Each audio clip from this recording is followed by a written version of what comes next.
here we are. So my story is that I have two kids myself who have learning differences, and we've really struggled with, what is executive functioning? How does it really impact them? And how do they essentially learn from that? So that has always been a little bit of a struggle as a parent in terms of just putting two and two together. But over the years, I was able to learn the value of it and the impact of it. And so here we are, spreading the word and hoping to let other parents know that, there are solutions that are very effective in the market, and we're essentially going to talk about those. So at this point, I'm going to hand it off to Taya. Welcome, everyone. Let's go through our agenda today. We're going to look at some statistics on nationwide learning loss through the pandemic. I'm sure we're all kind of wary of that, but we'll go through and let you know what's going on. Next thing we're going to look at is what is executive function? And then what does executive function look like when we look at reading and then when we look at writing? And then lastly, how can we avoid that winter learning loss? We don't want to lose any more ground. Okay, so as Suchi has mentioned, my name is Taya Slingland. I'm the Director of Educational Services over here at Learnfully. And I have been around in education for more than 20 years, in general ed and special ed, basically in a myriad of different positions to assist our learners. And I have the pleasure of having even students here at Learnfully. So Jennifer, can you introduce yourself? Yes, of course. Like Suchi mentioned, I am the full-time educational specialist with specialty in executive functioning and social emotional learning. Right now, I love combining both executive functioning. So not only will you hear some strategies for that, but also a little bit of social emotional learning in there as well. I love that. Okay. So we're going to go ahead and start right off. I got a couple different little statistics and stuff as I did some research for this. The COVID has, our shutdown, depending on what state you're in, looks a little bit differently, but we all can attest to the fact that it changed how we do things, and learning is no different in that.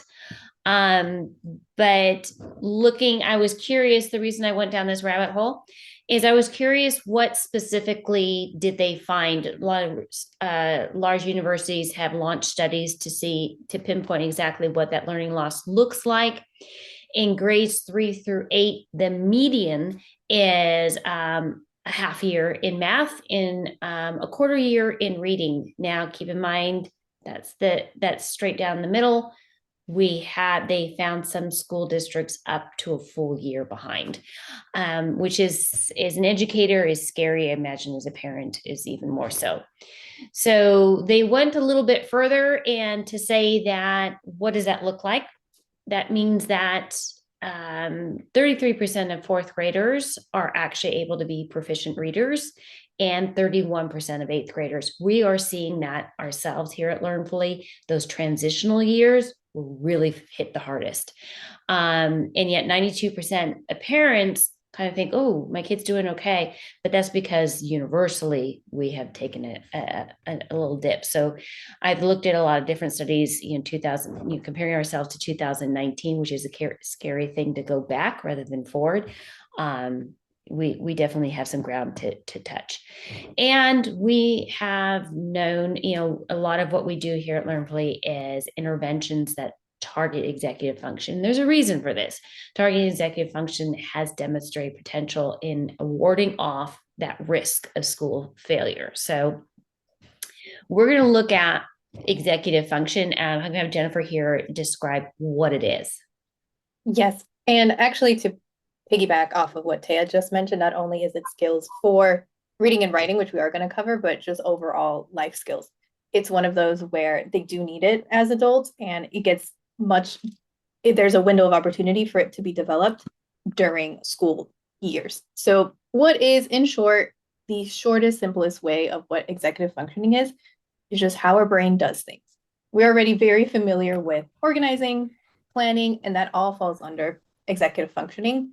There's some that you may have heard. So either task initiation, self-control, attention, working memory, flexibility, all of that ties into executive functioning. The biggest thing is that they are skills. It supervises the frontal lobe. And for students, it's important to know when, where, and how to use the skill. The biggest thing about the intervention part is we kind of help them pinpoint and become aware of what skill to use at a certain time. All in all, the intervention just creates awareness for us to help them with that reading and the writing. So what does that look like for them in school? So for students, it looks, in general, they have really great ideas, but they don't really follow through, right? Something kind of just falls out of the loop. They do something wrong only immediately. That's that impulse, right? Well, they immediately feel very guilty afterwards, and they don't know how to take breaks or break down tasks like they need to. What does it look like specifically for reading and writing? So in this following slide, you have, maybe you're in the border of like, I think my child might have some struggles with this. These are some questions to really decide, okay, does executive functioning need to be a part of my plan for intervention? Do they not enjoy reading, but do they love hearing stories? Do they sound out the same word over and over again? Were they early readers only to fall behind as things got more difficult? And lastly, are they forgetting? Do they know how to read the whole thing, but do they forget immediately right after what they just read? So Taya will actually go through each of the stages according to reading levels. Okay, so switching over here, executive function in the stages of reading. We, as educators, we think of stages of reading. And then as parents, I'm switching hats here, we think of grades. Well, grade stages actually can span grades. So we're going to kind of look at starting with the learning to read stages. So that's K through 2. We learn, this is, we go from pre-literate, reading to we're starting to emerge into our skills. In a few of the things that you might notice are they mispronouncing a word that they know. So they're reading along and you're going, that word. And if you point to it, they're able to read it fine. That's executive function. That's not a knowledge base. So, or are they skipping punctuation, which means they're reading the paragraph like one, I'm not taking a breath sentence, or are they reading it with inappropriate expression, either flat or it's elevated and up and down, or are they leaving off word endings, work instead of worked? Do they lose place or skip lines or even skip words or add words? Do you find that they're guessing a lot? Or my favorite, they read too fast. They get to the end and you're asking them a question and it's like, nope, got nothing. You might be looking at an executive function skills, a few of them, but one of them is self-regulation. Self-regulation is you have the impulse control, and that's the ability to manage your behaviors. That's the kid in the classroom that the teacher's in the middle of speaking goes, oh, I know. They're excited and they're just going to go and give it to you. Another one is internal control. And the internal control is that kind of that quiet little thing that keeps out the irrelevant thoughts. Like you're telling a story and they're like, oh, well, one time my uncle did this. Or resisting distraction. You're in the middle of reading, but the gardener is cutting the tree outside. Those are a couple different things to consider. Where that comes into play is K through 2. I'll put 2 back up there, is that maybe a child has trouble sitting still. And we're looking at all of these different situations. You got a kid learning to decode, learning to ask and answer questions about what they've heard. You have them, monitoring this new material, this new alphabet system, all of these systems in place that take a lot of cognitive energy. But your child has trouble sitting still. So consider trying to process reading and sitting still, which is already hard. You get one or the other. And that's where we have to work on the executive function as far as the sitting still. So what do? tips and tricks. First thing is you have to reflect. If we just say, sit still, you're becoming their executive function, but that's not going to teach them. Teaching them is first with awareness, is that I noticed we're having trouble sitting still. What do you think we could do to help you with that? Is maybe giving them strategies and then having them kind of become aware of what strategies work for them. That's going to lead more to independence than them becoming dependent on you for that behavior. So if they're reading too fast, again, as an educator, get this a lot, you might ask at the end that you let them finish. Okay, let's talk about some questions. And they'll go, I don't remember what I read. And then again, asking them, why do you think that is? And dollars to donuts, they always say, I was reading too fast. Okay. And instead of letting it drop there or becoming them, you're going to slow down when you read, or, okay, let's discuss and think about ways to help us to find a different way other than reading too fast. And the reason it might be reading too fast is twofold. One, they're probably getting tested for reading speed at school. And for us to realize, to benchmark how a child's reading or reading fluency is a benchmark. For some kids, it's counterintuitive because it focuses them on the wrong skill, and that's decoding. And the end goal is to understand. So if you're finding the child's reading too fast and they're getting rewarded for, wow, their correct words per minute are great, but their comprehension's flatline, you might have a conversation with the teacher and say, you know what, I understand where you're going with this, but maybe we can switch this and not look at his oral reading fluency. He's mastered that. Let's focus on the comprehension. Reading to another strategy is having them, okay, get to the end of the sentence and think, try to visualize it. If he gets to the end of the sentence and doesn't remember, he's not going to get to the end of the paragraph and remember. So slowing him down, go, okay, get to the end of the sentence and kind of think, did I remember what I was reading here? And that will definitely help, especially in those earlier stages when they're trying to figure out what works. Another thing is, did I miss any words? Yes, this is going to slow them down. That's fine. This is the stage where they're figuring that out. We want to slow them down. So if we have to run a line and touch the period, that's fine. And have that be a tell. When you see that ending punctuation, that's a stop and that's a pause. That's a tell. Do I know what I'm reading? Now, children, those are great, but children learn best through play. And what we want to do, the core skill, those are how it addresses reading, is that regulation.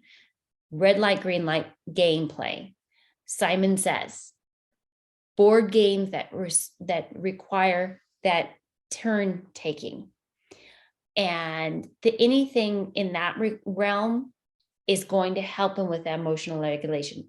Cognitive motor exercises, clap, clap, snap, snap, where it increases in complexity. Those are great for teaching them that impulse control. So that's, you want to look at how it applies to the reading, but you want to pull it back and look at, okay, what's causing it? All right, so the next thing we have here is we go from the reading to learn, or learning to read, to the reading to learn phase. We're going to start that in the 3rd grade. We're moving to that less concrete and more inferential. We want to move them to that abstract. Well, in this phase, as you're getting into that more abstract, their brain is making a shift from that concrete learning. Right now they're reading surface comprehension in decodable text. But what I mean by surface comprehension is, what color is the girl's dress? There it is. You can find it in the text. We know where to find it. Whereas, why did the girl wear the green dress? That is more abstract, where you have to kind of look through and see what tipped us that was the dress to pick. So if your child is still in the phase of hyper focusing on sounding out words, for the same reason that reading speed, they're not going to be comprehending. Is your child have difficulty with rule changes? In reading, that could be like the word school, that's CH, I tell you. You just learned it says the sound for chip, ch. Now it says k. It's a change in rules. Well, what you might notice isn't necessarily, you might notice that they're having trouble reading, but you might notice that they do not like to change the game rules. They may, if they're out in the soccer game, but those aren't the rules, they might say. That might be a little bit of executive function rather than them just being difficult. Lack an understanding of what was read. Sometimes that can be driven from, you learn the word wind. It says wind, but in this paragraph, it says wind, where they're not willing to shift between those two, even though they're spelled the same way, that shifting, that rule change. They don't consider that one word may have two different meanings, or they may have trouble if they are mad at someone, putting themselves in someone else's shoes. That conflict resolution. What that is an executive function skill called cognitive flexibility. And cognitive flexibility is one of the three main things in school. And it is the inability or the ability to see things through multiple perspectives. And that means that in the ability within that to modify. So if you have a problem, this is how we solve the problem. And you have to go, oh, it's not solving the problem. I got to switch gears. If they have poor cognitive flexibility, they're just going to keep trying it the same way that they thought was going to work, even if it doesn't work. So what are you going to do? Again, build awareness. Same thing. Instead of fixing it for them, ask them the question. Yeah, I noticed you're struggling there. What do you think we could do? And also, what could you do? Again, engage them. Riddles. Card games like Uno, set with friends, which is virtual. I have a kid that, oh my gosh, he can school me every time on it. Look at pictures that change perspective. Have you ever seen the one way it looks like a woman, the other way it looks like a tree? Games that build patterning, or here, I'm going to build a structure. You build a structure to match mine. Cook with them. Alter ingredients, like change from white chocolate to dark chocolate. Play with it. Dance, this is where dance and martial arts comes in. Martial arts in that body movement, it's the same thing of shifting perspective. Okay, so we're going to look at our last group here. As we move into middle school and high school, it's kind of like a concentration. Middle school sees the change into really strong critical thinking, and then high school just takes it and runs with it. So when you notice your child that's shifting into middle school and they're still struggling with rote memorization, they have difficulty doing multiple things at once, or they get lost when there are multiple steps or directions. Like you give them, hey, I need you to do this, this, and this. And either they only do one of them, or they come back and they're like, wait, did you ask me to do something? It's not that they didn't understand. There might be something deeper. They struggle organizing and prioritizing tasks. Like, I have to go to my friend's house this afternoon, but I have my homework to do now. What do you think we should do before the friend's house? We'll play video games, of course, right? I only need 10 minutes to finish that assignment. Are they slow to learn, but cognitively bright? Do they get very frustrated easily, especially when you ask them to do something? Do you find that teachers along the years have said, you know what, I swear it's like the kid doesn't even hear me. He zones out. What you might be looking at is something called working memory. Working memory is the ability to not only retain information, but to keep it in your head as you're applying it. It is the ability to manipulate and actively incorporate new with existing information. So it is I know my math facts, and now I need to do multi-digit division. Well, it's a new skill, but I got to pull on this information from before. So that working memory, especially in high school and middle school. I'm going to add high school in there. You see how the trajectory builds. It allows you to persist through challenges.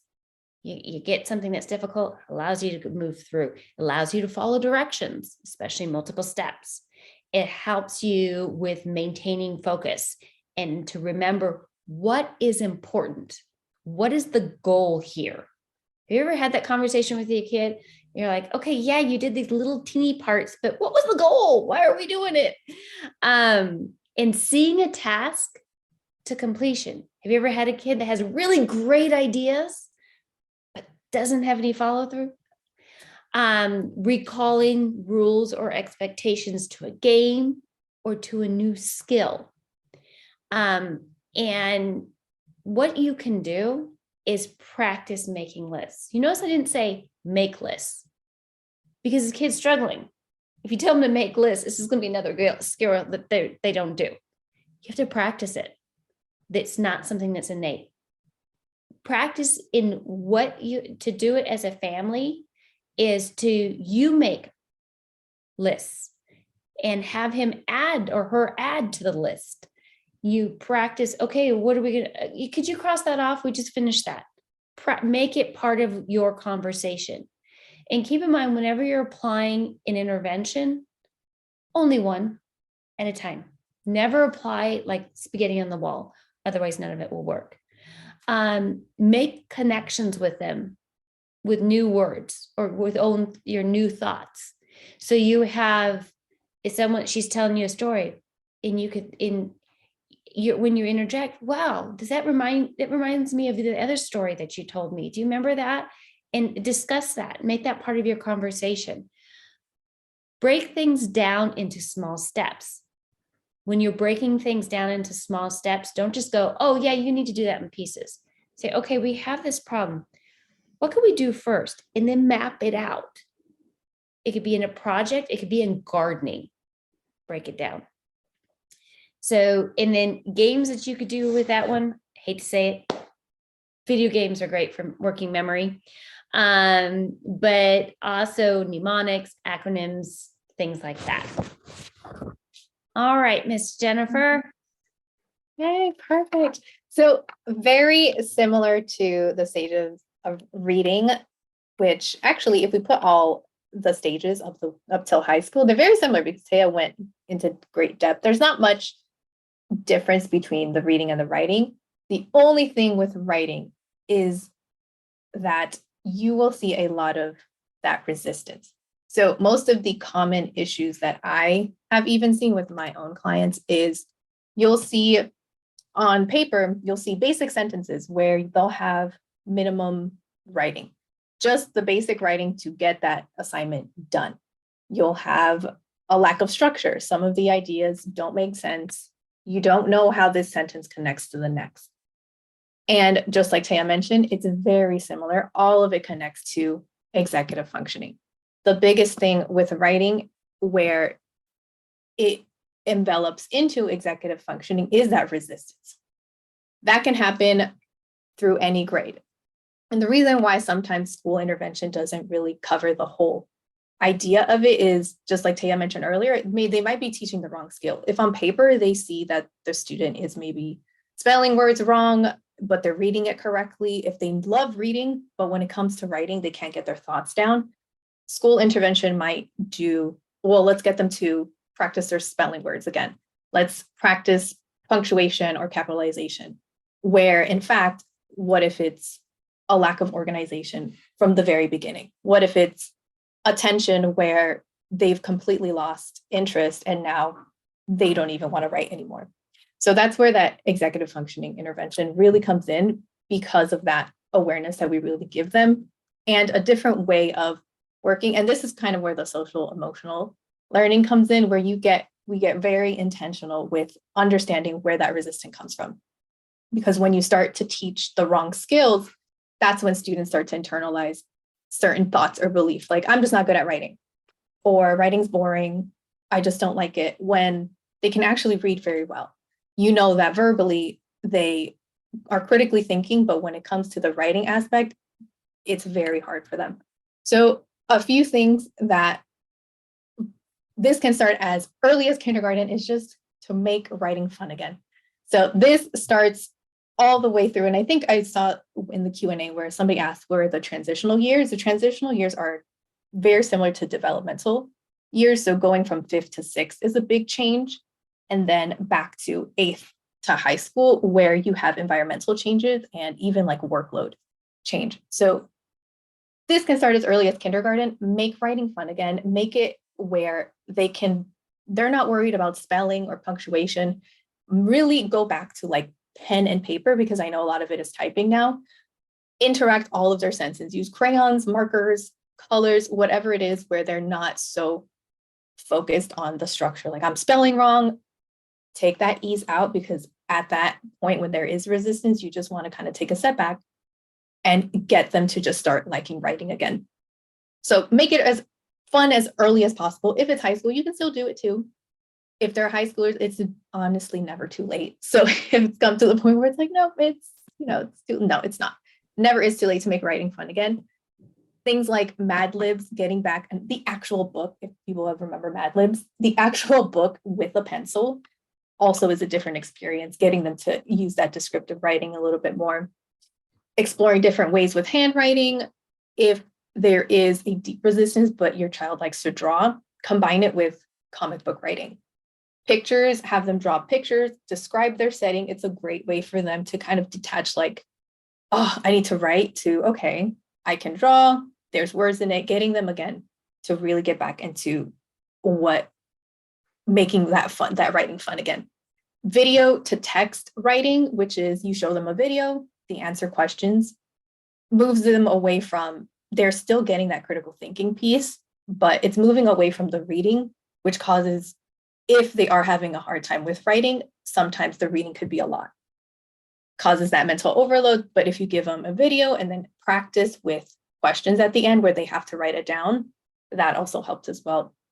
Really getting to know the different forms of writing, persuasive, narrative, and things like that, gives them a clear direction and goal for writing. So very similar to what Taya was saying, with each of the skills, they can relate a lot to writing as well. Fun journal prompts are always a really good one. And during these hard times when they are struggling and they've already internalized, I'm not good enough, I'm just not a good writer, I just can't do it, really emphasize the strengths. So that's where the social emotional piece comes in. Emphasize the strengths during this time, where it's like, you see how you started, get as specific as possible. You see how you started last week, took you 10 minutes to start, and now you did it in 5. Last week, you did one sentence that took you 30 minutes. This week, you did 5 and it only took you 10. So really getting intentional with even highlighting their strengths during this time.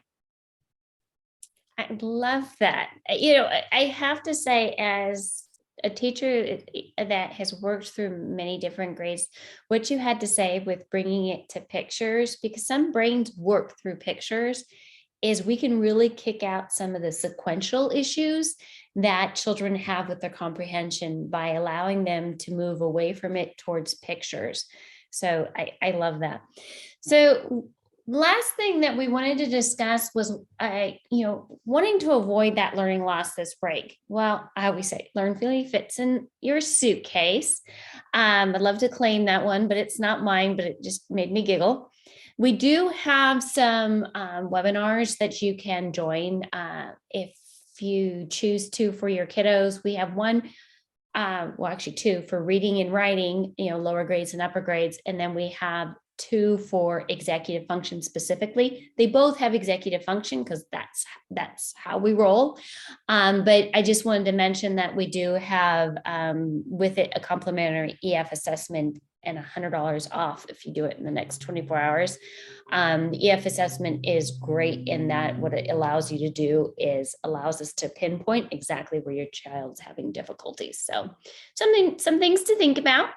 And like I said, the reading and writing have executive function built in, has everything. And then we have thinking through organization and mindset matters. So if your child is the older kid that's like, oh, there's nothing wrong with me, there's nothing, you know, you might need some building through his own community because that's how they learn best. That's a good way to start. Okay, so that leads us to questions and answers, the burning questions. So thank you everyone for sending in your questions and answers. So Taya and Jennifer, I do have some questions and answers that, you know, we've lined up.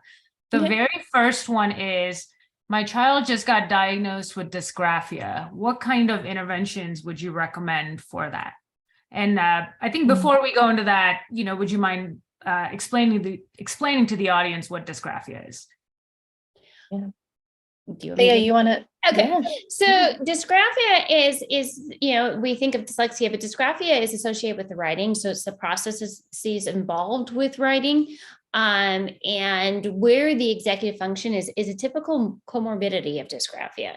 So when you think of, aside from the motor movements, and, you know, when we think of dysgraphia, we think of automatically of what it looks like on the end, but the processes is neurological. So it's actually the stuff that goes on to create that end, you know, look on the paper. So by looking at the executive function of the planning, the organizing, and the initiating of tasks, we can really help with that sequence of writing. So what we would do with that kiddo is perfectly with what she had just said, as far as the pictures, because they have trouble with that organization. So you could even start on the small scale, is start with just, you have a story and you have like pictures already pre-established where you put them in order, and then discuss. Okay, tell me what's happening in this picture. Okay, tell me what this is happening in this picture.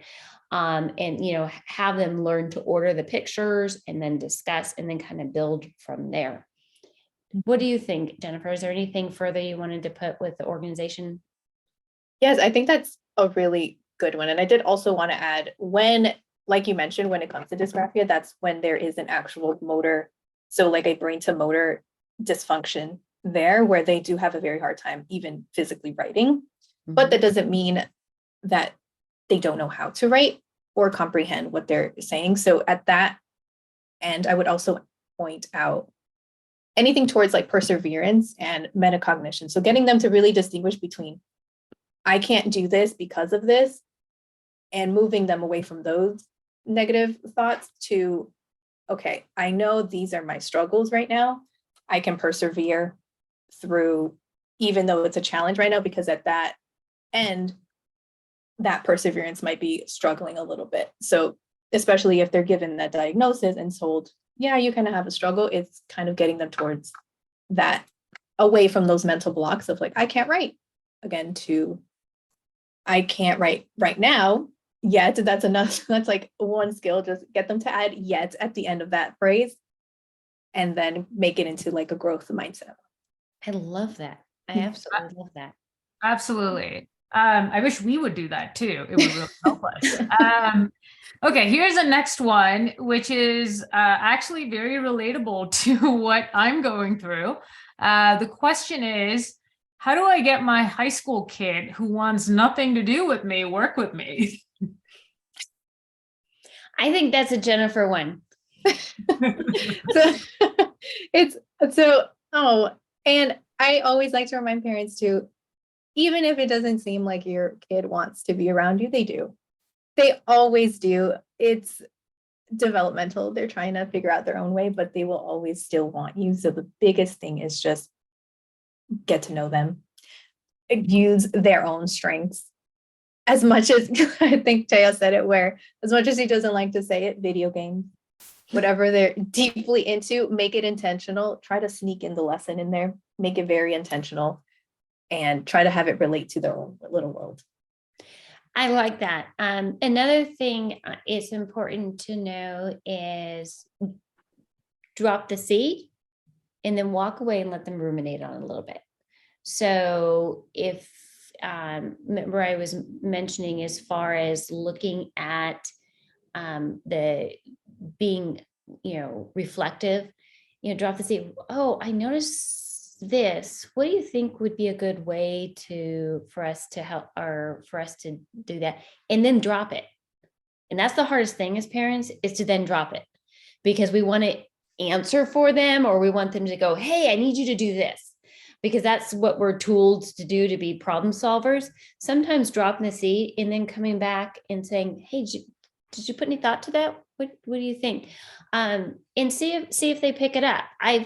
I was told that I have 2 boys, and they are on the tail end of living under mommy's roof.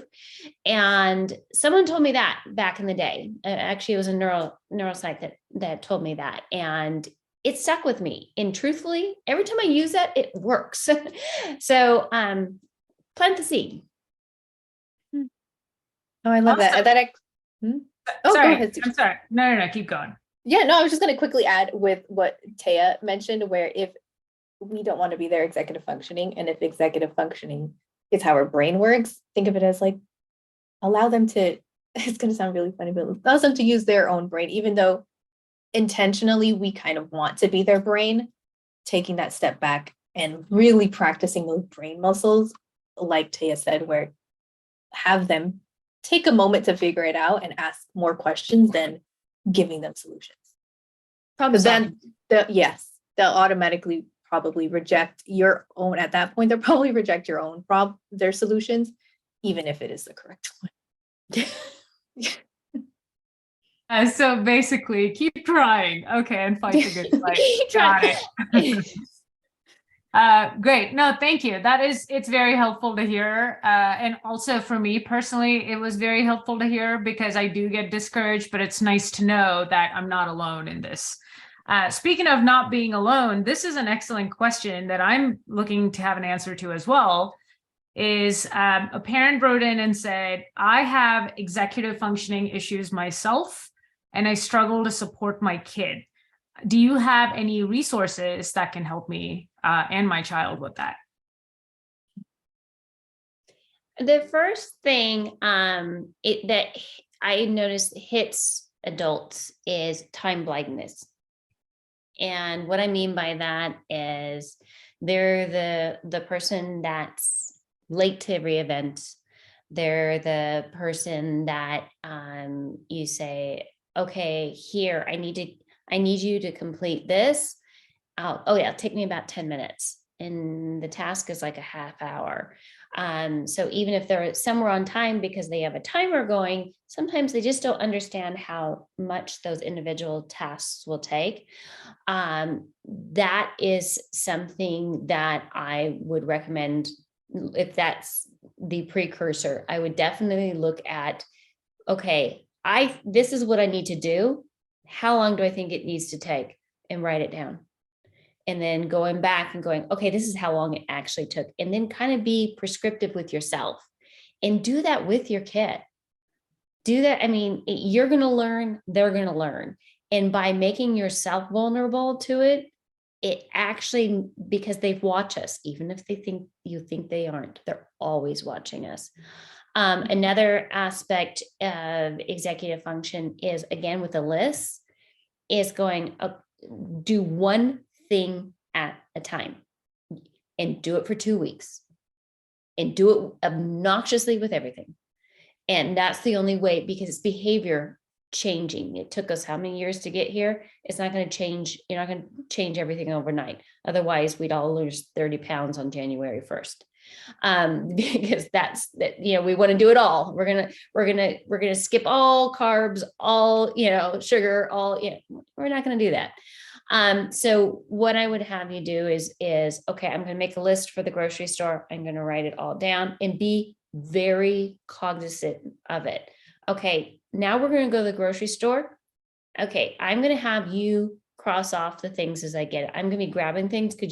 Your job is to cross it off. Did you cross this off? Be almost over with it. Mhm. And then it could be, oh, hey, we're going to make a list. Here, what do you need? Oh, I need pad and paper. Quick, can you get that? Okay, let's go that. All right. I need bread. Write down. Make it part of your world where it's just, there's always a list. It's always getting crossed. It's always, because that's the biggest savior. Yes, I think to echo what you were saying too, Taya, just getting very, I like that word, obnoxiously intentional, where obnoxiously intentional, where even with, again, going back to like the thoughts we even say was like, oh, I'm just always late, or I can just never get there on time. Really being cognizant of that too, because yeah, like Taya mentioned, as much as we don't think our kids are watching, they are. And in that process where it's okay that everybody's struggling, I still have my executive functioning struggles still to this day. And even in that, it's being obnoxiously intentional while also giving, I would say, like grace at all times, as well as your child too. And verbally saying it, just where it pretend it's like a Sesame Street TV show where just you're saying everything that you're trying to learn. Yeah, bring them into your conversation and say, you know what, mom's really struggling. I really want to do this, but I know that I need to keep an eye on this. It makes self-reflection part of the vernacular, part of the discussion. Yep. Awesome.